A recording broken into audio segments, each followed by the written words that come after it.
देखते हैं 4 नंबर क्या दिया हुआ, कह रहा है कि सिद्ध कीजिए कि किसी वृत्त के किसी व्यास के सिरों पर खींची गई स्पर्श रेखाएं समांतर होती है, ये आपको सिद्ध करना है।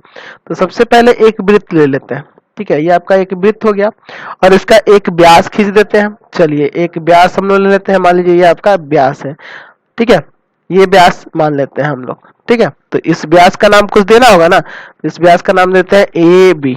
अच्छा, अब क्या कह रहा है क्वेश्चन, यहाँ पे क्वेश्चन में कि वृत्त के किसी व्यास के, तो इस व्यास के सिरों पर खींची गई, तो मान लेते हैं कि इस ए सिरा पे हम लोग एक स्पर्श रेखा ऐसे खींचते हैं और एक स्पर्श रेखा इस पे ऐसे खींचते हैं, तो सिरों पे खींची गई स्पर्श रेखाएं समांतर होती है, यानी कि ये दोनों एक दूसरे के समांतर होंगे। तो इसका कुछ नाम दे देते हैं, इन स्पर्श रेखा का नाम कुछ दे देते हैं।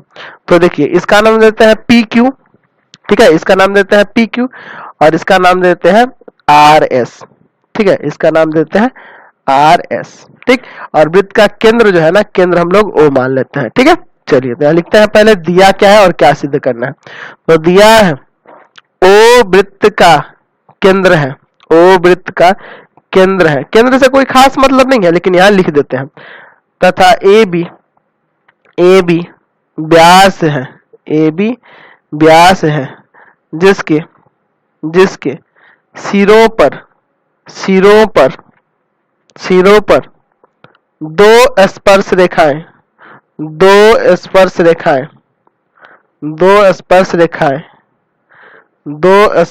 कौन कौन सी है, पी क्यू तथा आर एस है, पी क्यू तथा आर एस है। तो सिद्ध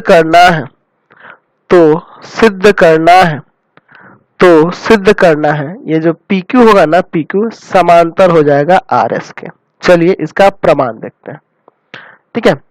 अच्छा, ये तो आपको पता था, अभी आपको बहुत बार उसका यूज कर लिए कि वृत्त के केंद्र से स्पर्श रेखा के स्पर्श बिंदु पर खींची जाने वाली त्रिज्या जो होती है उस पे क्या होती है, लंब होती है, और ये भी इस पे लंब होगा, है ना। तो उस प्रमेय को यहाँ लिख सकते हैं कि वृत्त के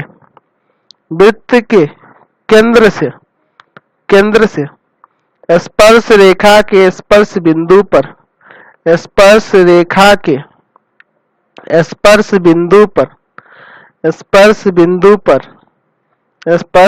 पर खींची गई त्रिज्या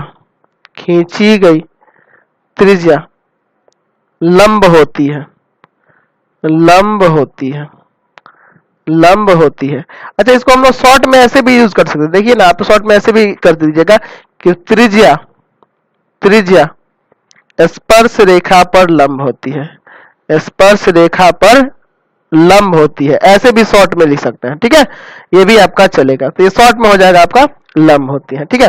अच्छा, इसलिए जब ये लंब होती है तो यहाँ पे एंगल ओ बी एस बराबर में 90 हो जाएगा, और एंगल देख लीजिए ओ ए पी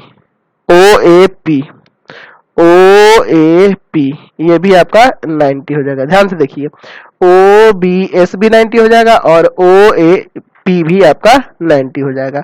अब देखिए एक कोण इधर का ले रहे हैं तो दूसरा कोण इधर का ले रहे हैं, ठीक है।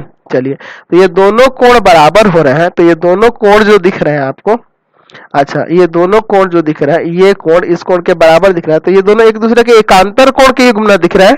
तो यहाँ आप लिख सकते हैं कि एंगल ओ बी एस बराबर एंगल ओ ए पी है, देख रहे हैं ना, एंगल ओ बी एस बराबर एंगल ओ ए पी है, क्योंकि दोनों 90-90 हो रहा है। और जब ये दोनों दिख रहे हैं, ये जो कोण है ये एकांतर कोण के युग्म है, तो यहाँ लिख देंगे एकांतर कोण के प्रतिलोम से, एकांतर कोण के प्रतिलोम से क्या हो जाएगा, पी क्यू समांतर हो जाएगा आर एस के। यहां से आपका प्रमाणित हो गया, ठीक है, ये आपका प्रमाणित हो गया।